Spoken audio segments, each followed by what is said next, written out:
Do you like books? I mean, really, really like books? Then you're in the right place. Each week, your host, Sam Hankin, interviews the best of today's top-selling authors and the up-and-coming superstars of modern literature.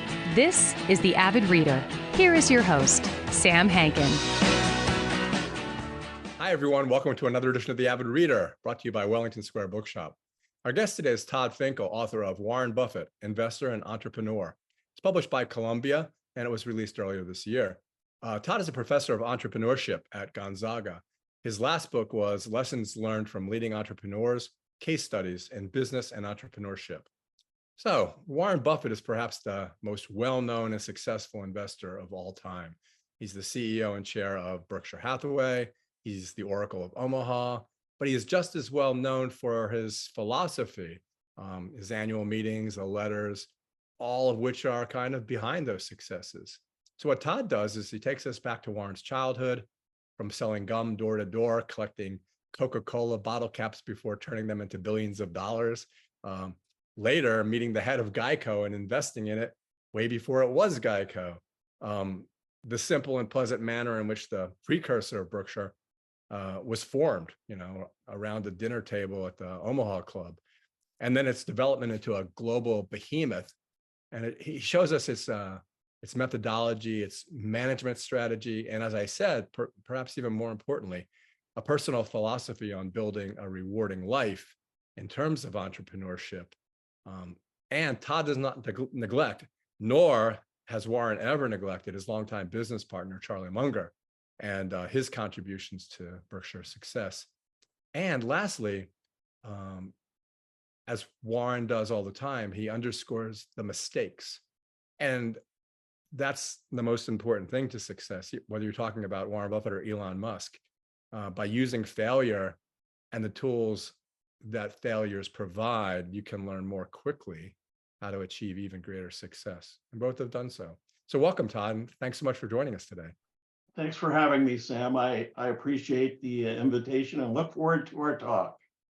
So here's an interesting story that just took place a couple of hours ago.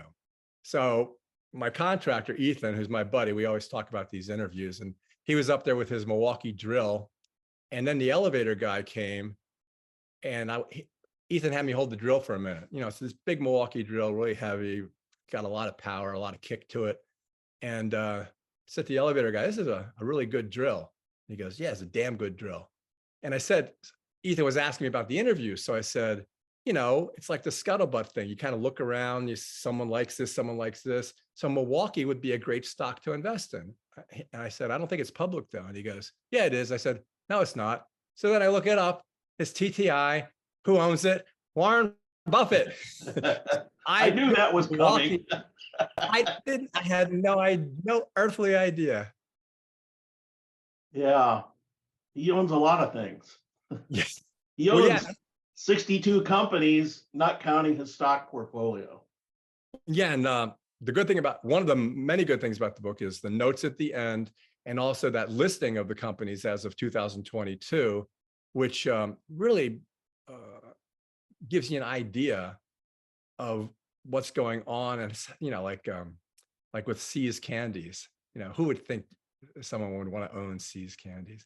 But enough of me blabbing. So why don't we start with you talking a little bit, as we did just before we began, about your relationship with the family, and then lead into Warren's childhood and the really cool stories about him that you tell.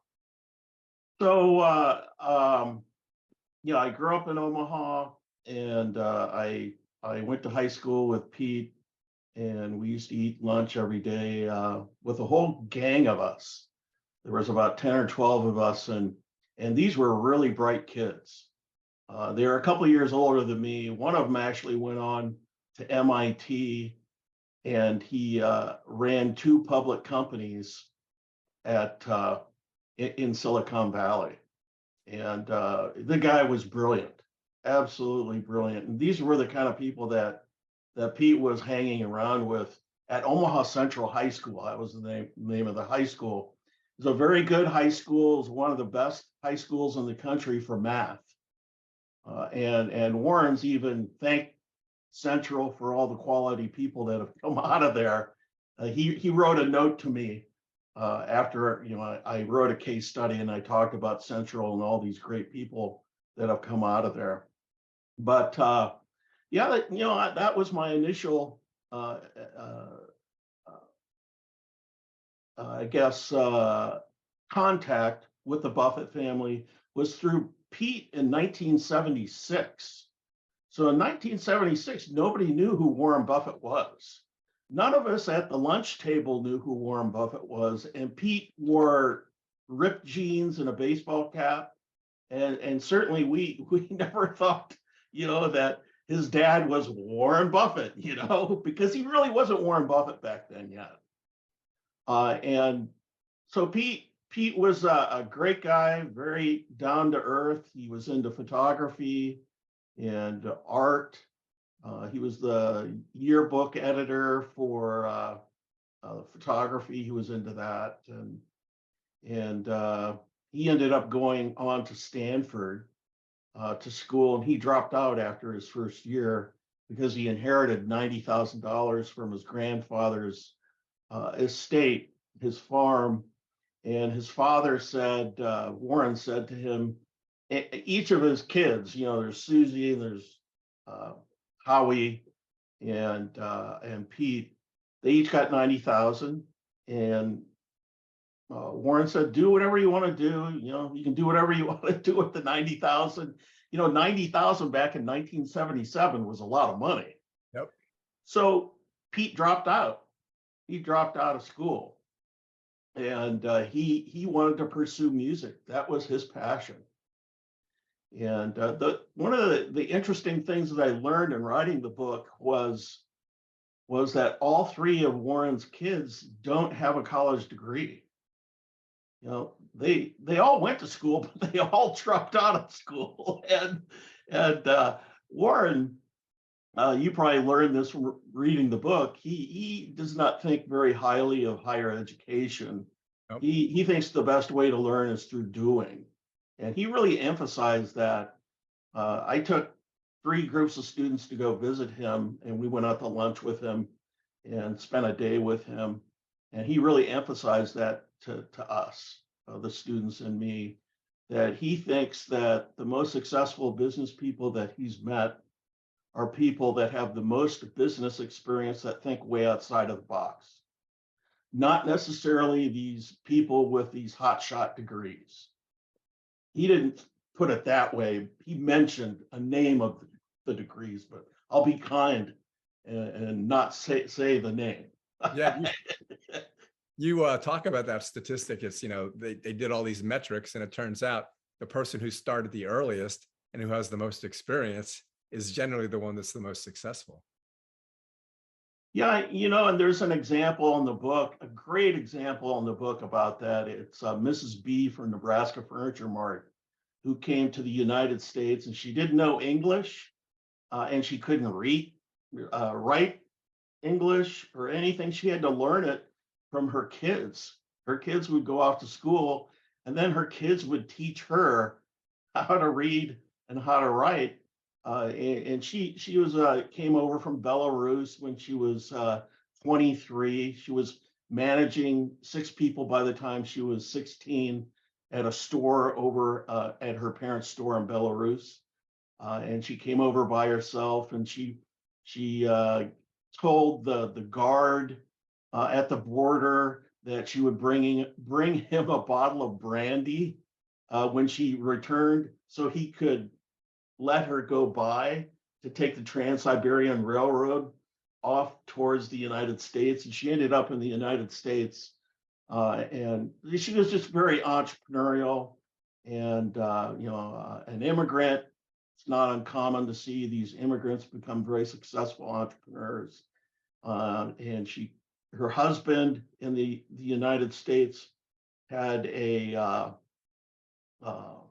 pawn shop in Omaha, Nebraska. She started her company renting out used clothes in the basement of the pawn shop. And then she grew it to the largest private furniture store in the country.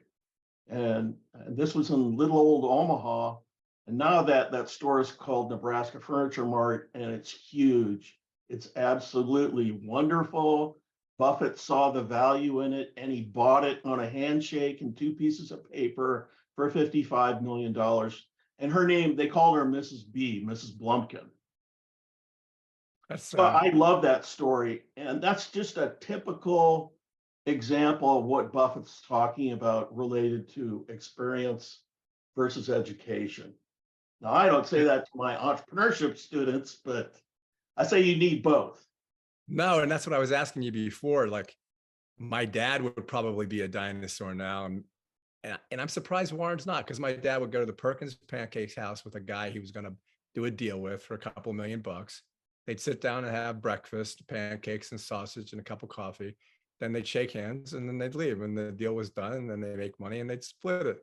And finally, someone says, "You need to get attorneys." And he said, "All right, but the contract can't be more than 2 pages long." Couldn't do that now, though, could you? Warren can't do it either. Well, I think, the people that he does deals with, he knows, and trust is a big deal with him. And That that reminds me of your story in there about the shoveling snow. And he says, yeah. make sure you know what the deal is. Tell that story. So he's with a friend of his, and he was working for his grandfather's grocery store in Omaha, Nebraska. And one day it snowed like 12 inches or something like that. And they were told to go out and shovel all the snow outside. And so they did it for like 12 hours. And Warren, by the time he was done with that, and he made like very little money doing it, he just said he made a decision that day that he was going to be an entrepreneur and he was not going to work for anybody else. Yeah, you said he didn't want to do manual labor. You might say that he hit rock bottom that day, and he saw the light.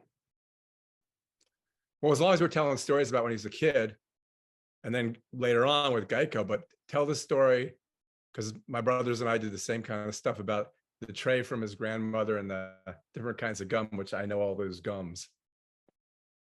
Oh, and when he's out there selling gum door to door, Yeah. he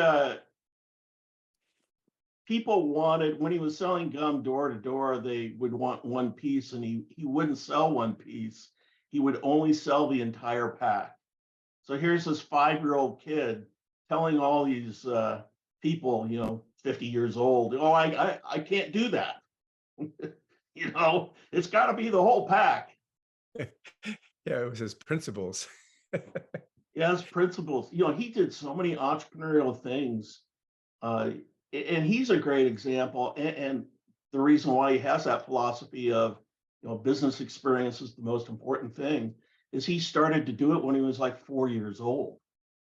To me, one of the most interesting parts of the book, and what I learned, was the background of Buffett and his family when he was growing up. Everybody thinks, oh, he's this billionaire, he came from a lot of money, and people get jealous of people that are really successful. But in all actuality, he grew up in the Depression. When he was a year and a half old, his father lost the family's money in the Great Depression, and he lost his job, and he couldn't get a job, and his father wouldn't hire him at the store, the family grocery store, because he said he couldn't afford it. But he said he would give him food on credit. At the same time, what was going on in his house was turmoil, and the family, a lot of chaos, because stress causes a lot of chaos with people. And his mother couldn't handle the stress. So she had, they had 3 kids, Doris, Bertie, and Warren. And she would abuse the most Doris. She would yell and scream at Doris, but she'd also yell and scream at Warren as well, and tell him that he was worthless. So people, I'm not so sure that people understand that, her background, his mother's background, there was a lot of mental illness in her family. And obviously she picked up some of it and she took it out on the family, although she was a brilliant woman. And, Warren probably picked up a lot of that stuff from his mother, but both of them were, I'm sure, brilliant. His father, he loved his father enormously. He's got a picture of his father up in his office. But so back to, I like to get inside people's heads. So the first book, I looked at all these different entrepreneurs, the Google guys, Larry Ellison of Oracle, the Virgin guy, Richard Branson, and a couple other famous entrepreneurs. I like to look at and go back to their childhood and see what motivates them. And that's kind of what I did with Warren as well, to get inside his head to understand why he was doing what he was doing. So he grew up with nothing, and maybe that's what got him excited about being an entrepreneur at such a young age. His mother's telling him that he's worthless, so he's got to prove himself that he's not worthless.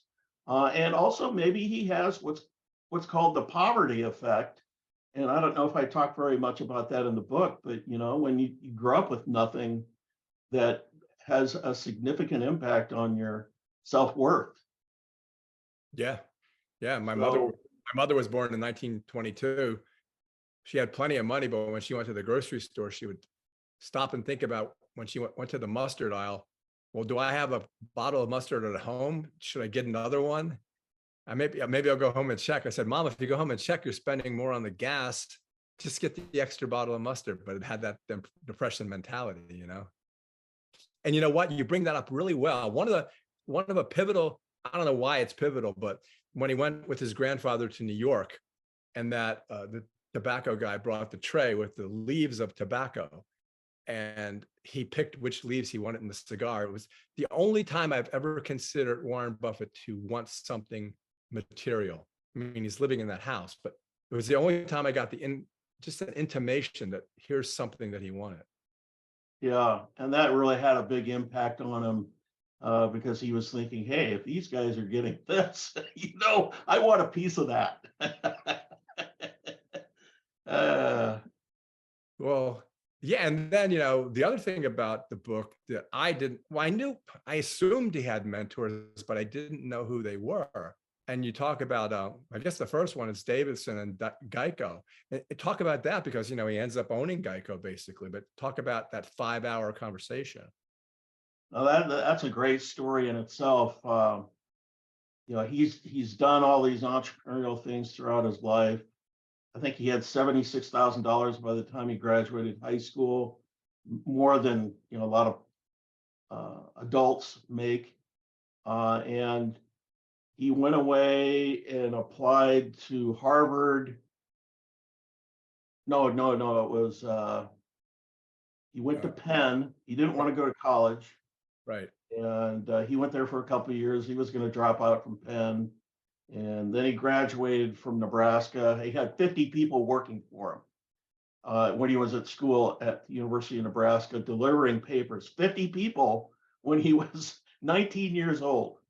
And so anyway, after he graduated, then he was going to go to college, get an MBA at Harvard, and he got rejected from Harvard. They said he was too young. He didn't have enough experience. And then he got accepted at Columbia because he learned about the Intelligent Investor that Benjamin Graham wrote. And he loved the book, and he got accepted. And he found out that Benjamin Graham was on the board of directors of Geico. I don't know, it wasn't called Geico back then, I don't think. I think it was Government Employees Insurance Company. Yeah. And Warren, being the entrepreneur that he is, since he knew that his mentor in the class, Benjamin Graham, was on the board of directors, he just took it upon himself to drive himself down to Washington, D.C. on a Saturday, and he knocked on the door to see if there was anybody there that he probably could talk to about before he invested in the company. And there was a a janitor there that let him in, and there was one VP in the building, and he ended up talking to him for like 5.5 hours that day. He said he learned more from him in those 5 hours than he did in all of his college career. That says it all right there. Yeah, it definitely does.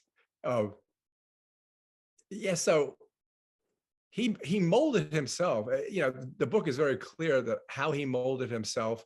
The interesting thing about him, and I guess you learned this through his family and through him, is that, and when I listen to the annual meetings or read the letter, is there's always a certain amount of humor in his attitude. And I always think in books or in life, I think humor is so important because it means you're not really no matter what people think, you're not taking yourself that seriously. And I think you and I both have it too. Yeah, oh yeah, definitely. Yeah, he is a master of that. When he comes out and he talks to you, the first couple things that he says, everybody's laughing. He's got it all planned out. And I I know. think I think he got that from the Dale Carnegie class that he took when he was like 20 years old. Yeah, and you lay out all it's great because you lay out all the precepts of the Dale Carnegie course in philosophy in the book. And I copied them and I sent them to my brother. Oh, they're awesome. I know.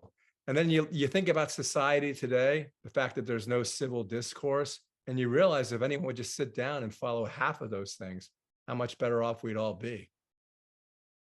Yeah, the book is different in a number of respects in the sense that my students, when they went to go visit him 3 times, they all said the most important thing that they learned from Warren was how to live a better life. And they didn't mention how to make money, although that's nice. But they thought the true value of Warren Buffett was how to live a better life, the things that you do, the decisions that you make, who you marry is the most important decision that you're going to make in your life. I wish I would have known that when I was 20 years old. Yeah, he has one of those lives that you would have if you got a do-over. We both say that if I only knew then what I know now, well, he kind of did. And when he was 6, how do you know that? I don't understand. Yeah, but I sprinkle those throughout the book. I mean, you're talking about um, uh, Carnegie, and chapter 2, I talk about, probably spent about 2 or 3 pages on Carnegie and all the things that we can learn, summarized by Carnegie. But I also talk about things that are sprinkled throughout the book, not only by Buffett, but by Charlie Munger. I have a whole chapter in there about Charlie Munger, and Charlie's great. His quips, especially at the shareholder meetings, are awesome. And I've got a section in the back about love. How can you become more lovable? The things that you can do, and the importance of love, and what Buffett thinks is the most important thing is unconditional love. So, most investment books are not going to be talking about things like that. Mine does. Maybe that has something to do with my liberal arts background. My undergrad was liberal arts. Well, the other thing that's really helpful is the little epigraphs that you have at the head of each chapter, some by Warren, some by others. And the first one, a man's reputation takes a lifetime to build and 5 minutes to destroy. And what great advice that is about, especially in today's world where we're all living in glass houses and anything you do could be in the paper or on the internet in moments. And so you have to live your life as if you expect it all to be microscopically examined. And he's never had a problem with that because he's never really done anything that he wouldn't want in the public eye. At least that's my opinion. I don't know if you would agree with that. I can honestly say that I'm a better person after, doing all this research on Warren and meeting him and, spending time with him and learning from him and writing a book about him. I'm a much better person. Do you think that kids don't understand because he's made an enormous amount of money a stock that started out for pennies became worth so much that they have to spin off a stock that's Berkshire B, the baby Berkshire. And so kids look at this who are inclined to want to make a lot of money and they want to follow that. But it doesn't seem like the acquisition of wealth was what drove him, because he doesn't use that wealth to buy Lamborghinis or, like Jeff Bezos, the biggest yacht in the world, or jewelry, or go to the Met Gala, or any of those things. And so some might ponder, what is the value of wealth to him? Is it because we were talking earlier about him buying TTI, which owns Milwaukee Tools, and Milwaukee drills are really, really good?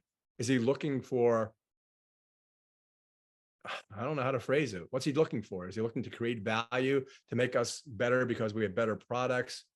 What really, from what what really drives him? Is it just the fun of it, the fun of success? I think I can explain that with his first wife, Susie, who died of cancer several years ago, and she said that he'll sit there and he'll read all these newspapers and annual reports and 10Ks, and he doesn't need the computer or anything. He just reads that, and he gets a kick at being able, this is what she said, being able to read this stuff and find little tidbits in the information and being able to act on that versus other people.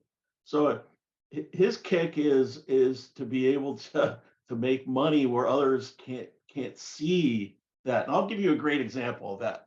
Right now, he's been getting into Japanese banks. I don't know how much you follow Warren Buffett, but lately he's been doing that, and he's been doing it very successfully. And he just went over to Japan, I think it was a week ago or something like that, and he invested more money in these Japanese banks. And he's got it all worked out. He looks at all this stuff very minutely, and he looks at the cash on hand and what are they doing with their cash.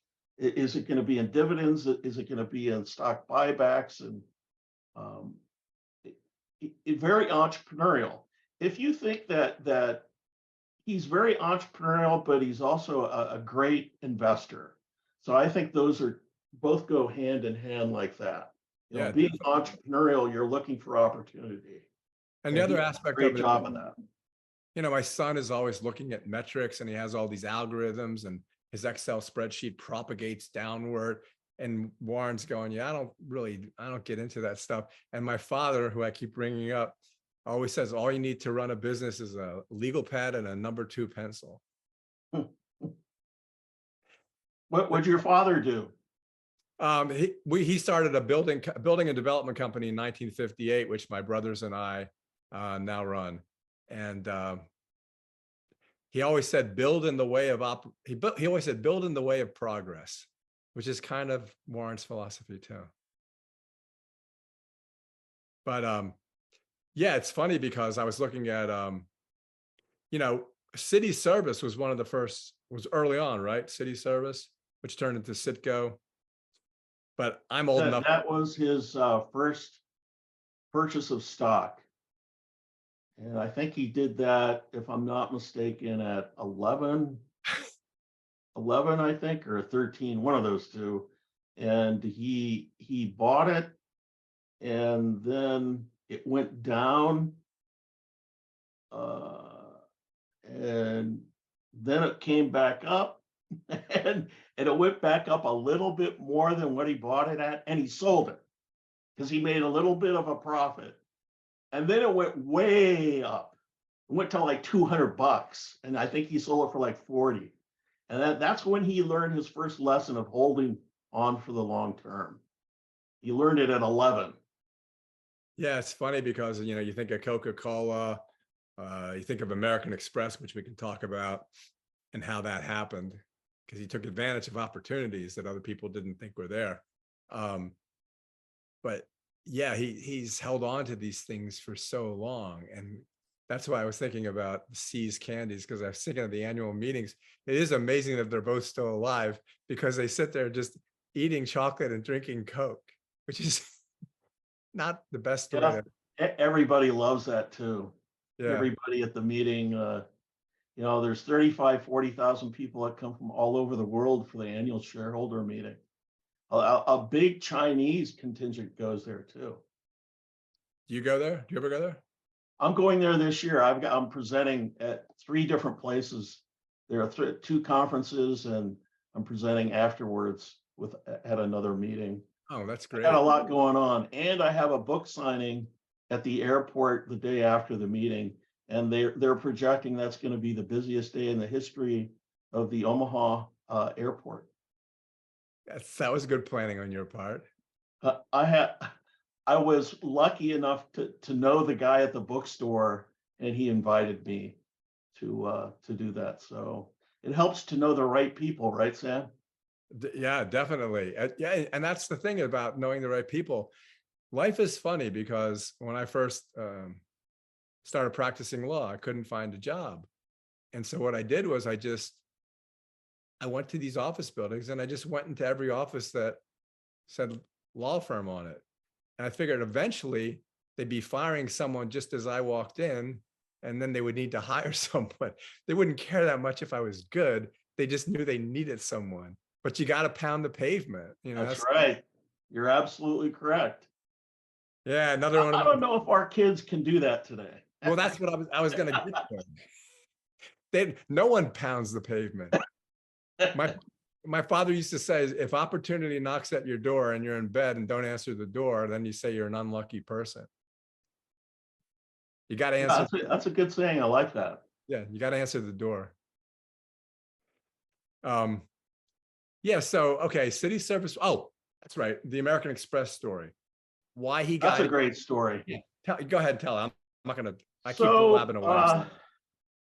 I'll do an abbreviated story. American Express happened during his partnership years. Buffett had, after he worked on Wall Street for a couple of years under Ben Graham, and he became a millionaire by the time he was 26. He moved back to Omaha, and he was going to retire. He said he could just live off his dividends and interest, and he was going to take some college courses. Here's Warren Buffett saying he's going to take college courses, and his family wouldn't let him retire. And his friends, they said, you're too smart, and they wanted him to manage their money. And so he ended up starting a partnership there. Well, he put in $100. That was it. He put in $100 to Berkshire Hathaway. That was all he put in. And what is Berkshire Hathaway worth today? How many? 700 billion or something like that, or yeah. One of the biggest companies in the world. So he ended up doing 7 of these partnerships when he was located in Omaha. He didn't want to go back to New York City. He didn't really like New York City. He didn't like all the noise, and he probably saw a lot of interesting things there when he was in New York City. And he returned 36% on average a year in the partnership. And during the partnership, one of his biggest deals was the American Express deal that you mentioned. And that was a deal where there was some guy that was a corrupt criminal who owned an oil company, a salad oil company. And when he was selling the salad oil, he was only filling it up to the top in the tanks, and the rest was water. And American Express was financing this. And long story short, American Express, the value of their stock went down by like 50%. Because they got caught in the middle of this. They owed a lot of money because this company probably went bankrupt. I know this guy went to jail for like 7 years. I can't remember his name. And so the interesting part about this is that this is part of Buffett's investment methodology. He used what's called the scuttlebutt. I think you mentioned that earlier, the scuttlebutt methodology, where he wasn't sure if he wanted to invest in American Express, but the margin of safety was 50%. So that's perfect for him. That's what he looks for. And to try and find out and learn through the scuttlebutt methodology is he went to his favorite place to go eat dinner. Garot's is the name of the place, and it's still there in Omaha, and he still goes there all the time. And he stood behind the cash register and looked to see if people were continuing to use their American Express cards. And to make a long story short, they were. So he knew it was a good time to buy. And sure enough, he bought, and he made a lot of money. But he also made a big mistake in that he sold it too early. So I think he kept some of it, but he sold most of it. But he still has a big position in American Express today. Well, not since you mentioned it, well, he jokes about it, but he tells you, I made a horrible mistake. Even with Apple, he says, I didn't know what it was. I had no idea. Now it's his biggest holding. But what about his mistakes? Yeah, I've got 21 mistakes that I talk about in the book. And I go back to city services when he was 11. And, the gas station that he bought when he was 21, most of his net worth went into this Sinclair gas station. And he lost a lot of money on that because they got hammered. I think it was by Texaco across the street. And that's when he learned the importance of branding. But, there's mistakes of omission, I think, were big. His biggest mistake was the purchase of Berkshire Hathaway. And he says that Charlie talks about the mistake more than he does. He got screwed. He was selling his position in Berkshire Hathaway, and the guy that was going to buy it, the CEO of the company, agreed to a certain price. And when the piece of paper came and he got the piece of paper, it was 12.5 cents below what he said he was going to sell it or buy it from him for.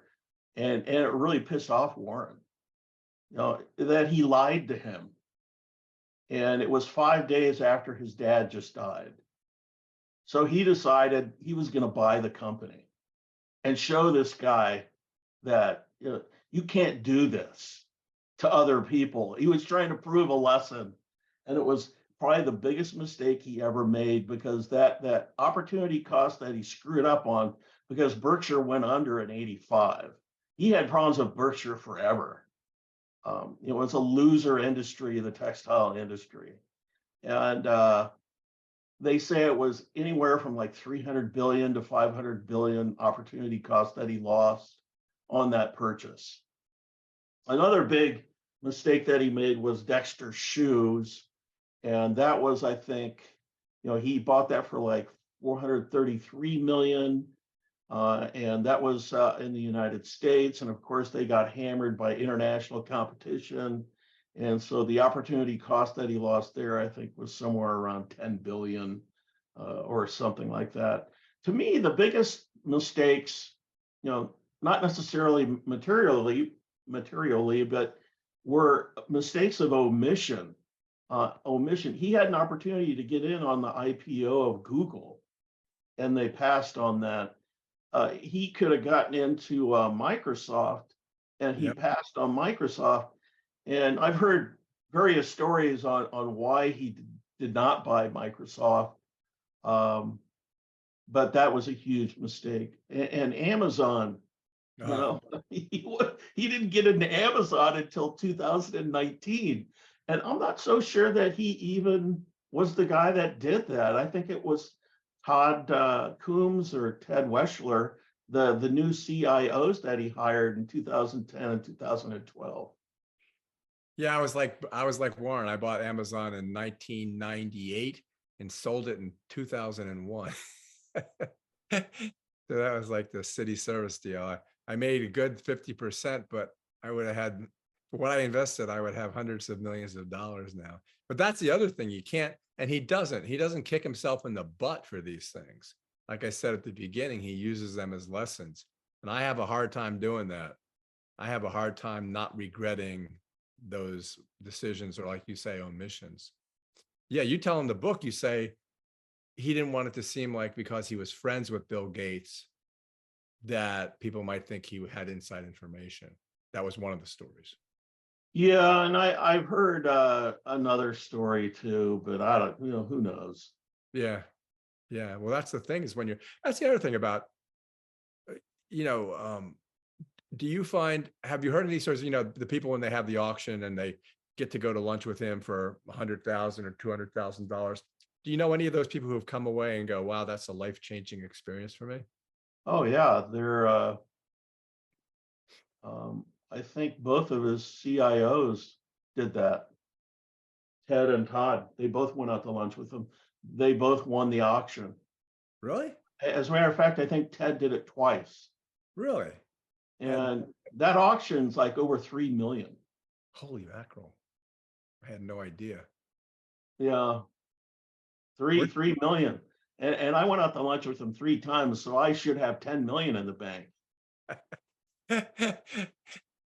Who pays for? Oh, you pay for the lunch. Where is it always the same restaurant? Does he go to that one in Omaha? The first one was called Finkle-a Pete's, and that's not even in business anymore, which is too bad because that was like one of his favorite places for lunch. So he should have just bought Finkle-a Pete's. It was just a family business. He's supporting family businesses in Omaha by doing this. Yeah, But I think all these everybody's capitalizing on Warren Buffett in Omaha. I'll tell you, I grew up in Omaha.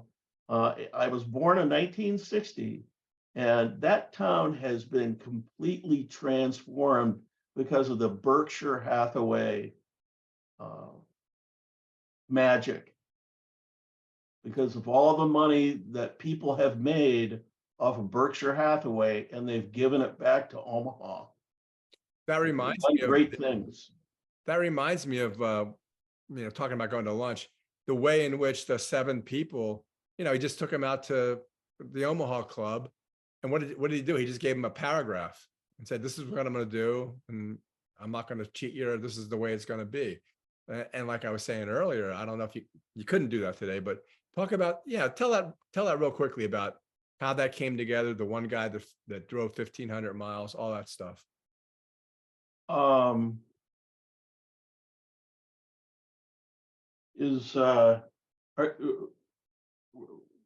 very beginning of the partnerships, when he took him out. Okay. Yeah. That's what I was thinking you were talking about. Yeah, there was this guy named, I think his name was Homer Dodge, and he was in academia, and he found out that Buffett was opening up his partnership to people. And he got in his car, and he was like on the East Coast, in Connecticut or something like that. And he came all the way to Omaha, and he gave him a boatload of money. He was one of the first investors. Homer Dodge was his name.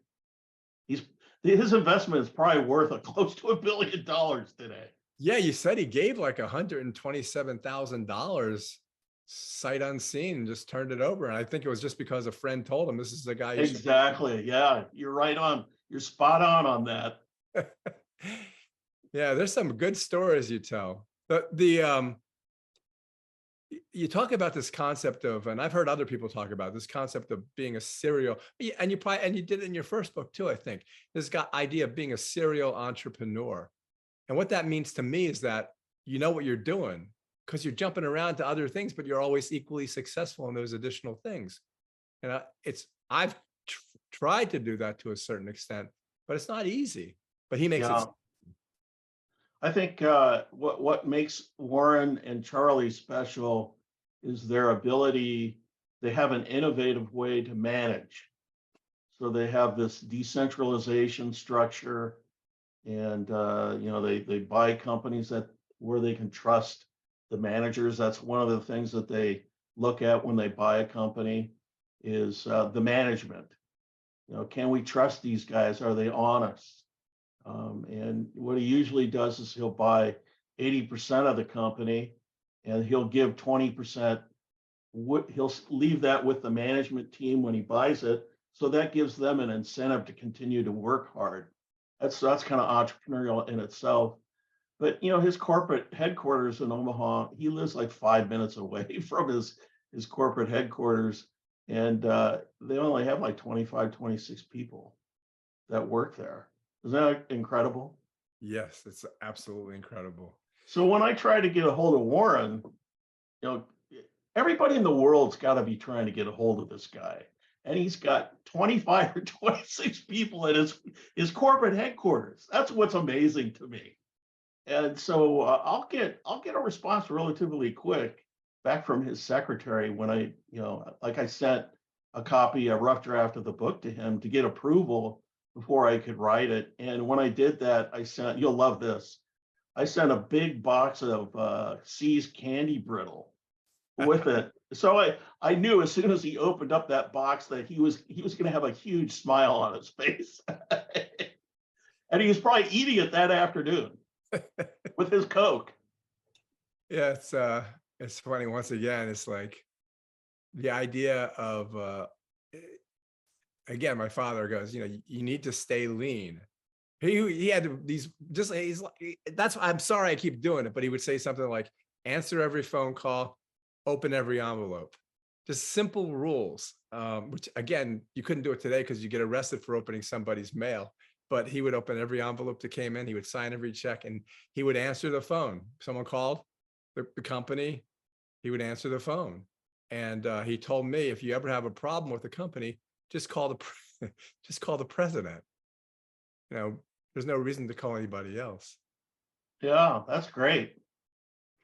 Yeah, he admired Warren Buffett greatly.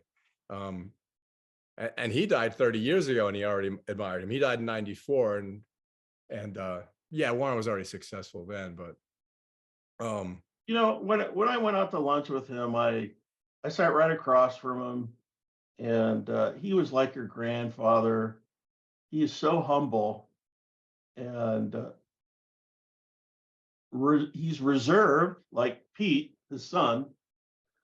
And I sat there and I thought, what do I want to ask Warren Buffett? I already did this case study. I didn't really talk about it very much, but to get invited to go spend a day with Warren Buffett is not easy. It's very competitive. There's people from all over the world that want to do this. And I tried the first time and I got rejected. I tried again after I wrote a case study about him. Took a couple years to do that. I sent the case study to him, and then he invited me and 27 students to go visit him. And so I was like dancing after I got the letter back from him when I saw that. And the first time that I did that 3 times, and I had to do something different each time in order to get invited. You can't just write a letter and say, invite me. That doesn't work with Warren Buffett. Warren Buffett wants to see something innovative and creative that differentiates you from everybody else. Just kind of the way he runs his company. So, the first time I wrote the case study, that was innovative. The second time I had my class, they had an assignment. 50% of their grade was based on creating a product to give to Warren Buffett with the intention of getting invited to Omaha to visit him for a day. So I said, you could do anything that you want to do. I don't care. As long as it's legal and ethical, you can do anything. Write a song, do a play, shoot a movie, anything.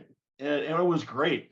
I had one team as an engineer, religious studies, another girl that was a religious studies student, and a business student. And they came up with this idea, you'll love this, with a Warren Buffett pinball machine.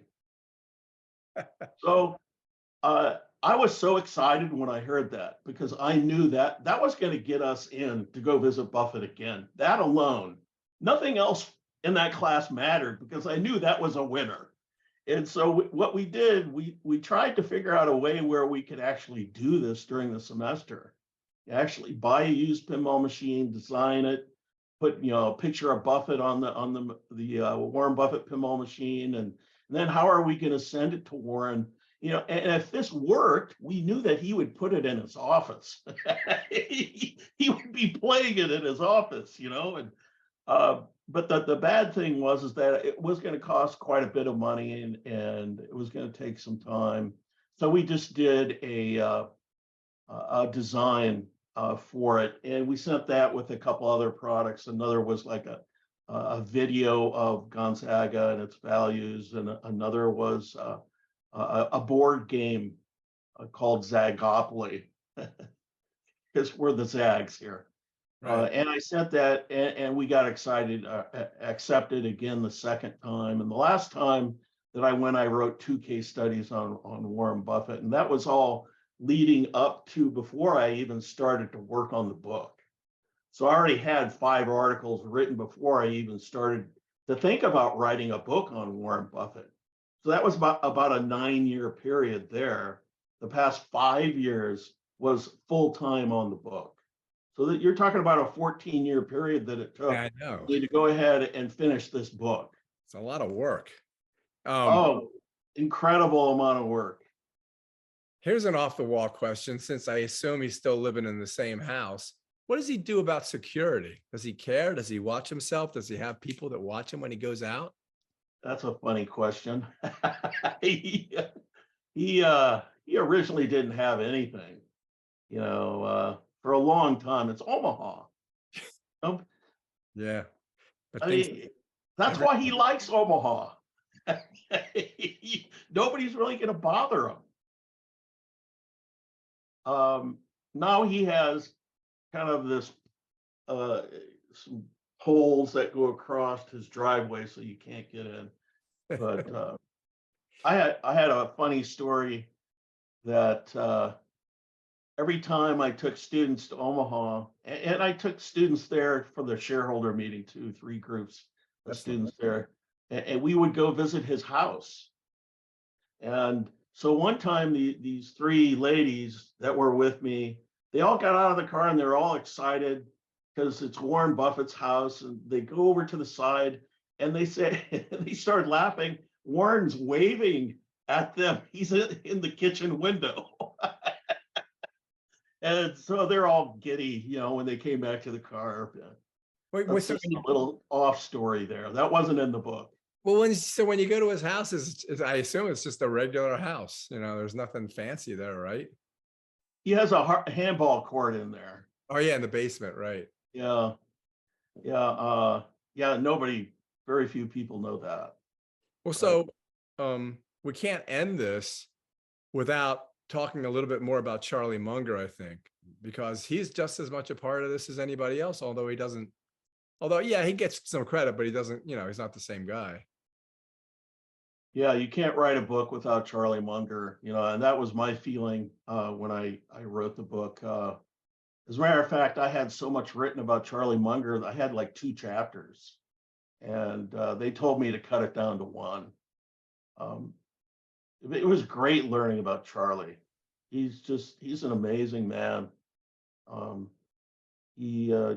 go into his background, and his grandparents grew up in the Depression, and he said his father would get like a nickel, and he went to the store to go buy any meat that he could afford, and it was just he came from a really nice background, an upper middle class background, but his original probably his grandparents, I would say, did not. They had to work their way through, and but he has great stories. He was very entrepreneurial, and he was in the service. He got drafted to go into the service, and Charlie Munger did not work well in the service. He got into trouble in the service, and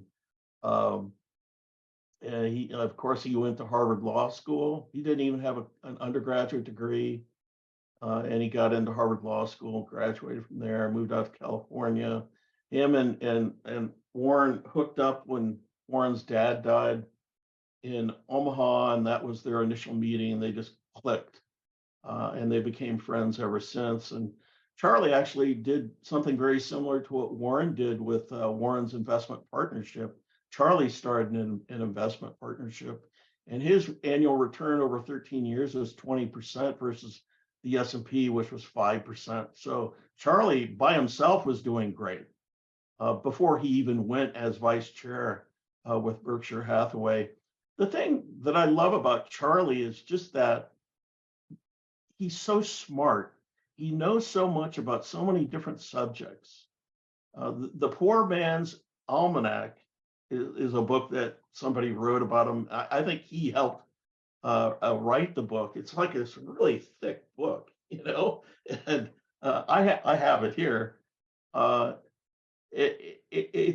There are a lot of lessons in there. He loves Benjamin Franklin. That's like his hero. And he talks about that. And I put in lessons in the book, but probably about 10 of them from Charlie about how to live your life and things that you should be doing. And I think Charlie is awesome, just fabulous. Talking about entrepreneurship, you have all those books there. You need to hold one up so my book buyers at my bookstore can cover. Yeah. I didn't think about that. Yeah, it's a great cover and a great picture. And people come in my bookstore, that's what they look at is the cover, and it's a really good one. So, you look at that picture and then you look at them at the meetings. This is another off the wall question. So how do you account for their longevity and also the fact that they're so cognitively both still with it? I mean, they're in their 90s and yet they talk about things as if they're, your age or younger. And how do you account for that? So I've been going to the shareholder meetings, excluding COVID. I watched those on stream for, I think, since 2009. So what, 13 years, 14 years? This will be my 14th year. And I have noticed that Warren has, his cognitive abilities have slowed significantly since the beginning, but he just goes, that's what he does now. Before he talks, because he's thinking, but he's still Warren. Everything that's coming out of his mouth is magic. I don't know what the correct word is. You're better at that than I am. Well, the thing about it is they both don't seem scared of death. They talk about it all the time, like they're joking about it. And they have put into place this mechanism. They're not going to be here. They're going to be dead. Why do they even care? But they put this mechanism into place that's going to keep this ball rolling. I think that's admirable. So what do you think will happen after Warren dies? I think if he was alive, he would do what he's always done. The stock, it'll tank, and then he would buy it. How much will it tank? I don't know. Actually, that's something I've thought about a lot. I would say, like, I could be wrong. Obviously I could be wrong. I'd say 20 to 30% initially. Really? Yeah. Wow. I don't know. You know better than me. What do you think? I guess, a better question is, what is Warren Buffett worth? How does the market value Warren Buffett? I don't know. But it'd be like if Elon Musk died, I don't think anything, I don't know what would happen. I mean, with SpaceX, with Tesla, with all the different companies, the artificial intelligence, the Starlink space, all that. I think it's right. He kind of runs it by the seat of his pants. And I think, you might be right, because I think people understand that he has set into place a mechanism, and he has so many holdings that people recognize now, whether it's Coca-Cola or Amex or Apple now, that are so stable and seem to ensure a degree of safety to people and security for the future. But let me ask Greg Abel will take over the CEO job. Howie will be the chairman of the board, primarily, I think, to make sure the values and the culture of Berkshire remain the same. Susie's on the board as well now. And Todd and Ted will be the co-CIOs. I would imagine they'll be managing the money, all the money. Now I think they're only managing 15, 20 billion each. Yeah, I could be dead wrong. That's the other thing. They have so much cash. And it's interesting the way in the past couple of years they've gone. I love the way they go. Nothing seems attractive to us.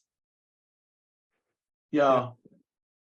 And I think that's a really good lesson that, it's like if you go to a horse race, you could bet on a 20-1 shot, but then this bond investor I talked to said, why don't you just go to the horse races and bet on the 5-3 horse to show?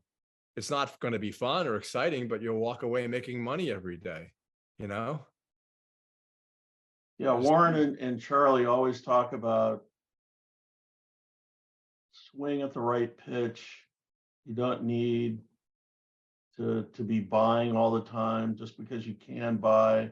right. Charlie, there was a quote lately by Charlie that said that you'll only get a good time to buy maybe 3, 4, 5 times in your life.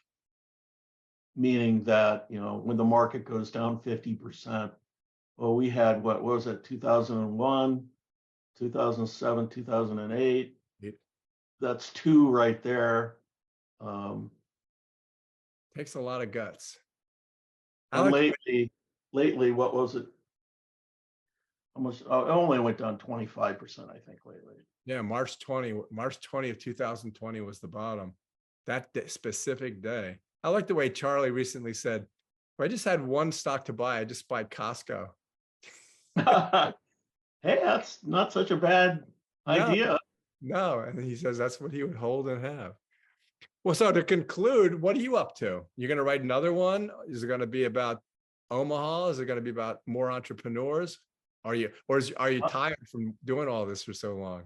I'm actually on sabbatical after tomorrow. So I'm going to be 15 months off from being at the university and do some traveling, but I'm also doing a lot of talking and podcasts and going to conferences and things like that. I'm having a lot of fun doing this, talking about Warren Buffett. Who wouldn't want to talk about and learn about Warren Buffett, I know. That's why I did it. I know. I was jealous. I mean, it was a blast to learn about him. It was a lot of work, Sam. I was up till 3 and 4 in the morning, many a night, but it was worth it. Yeah, and like we were talking about, it's fun. You wouldn't have done it if you didn't have a passion for it. That's for sure. Well, yep. Warren talks about that all the time. Find your passion. Yep. I think that's a very good way to live. Well, thank you so much, Todd. This has been a pleasure. I've really enjoyed talking to you about it. Yeah, it was great, Sam. Thanks for having me on, and I wish you the best of luck. Likewise. Thanks very much.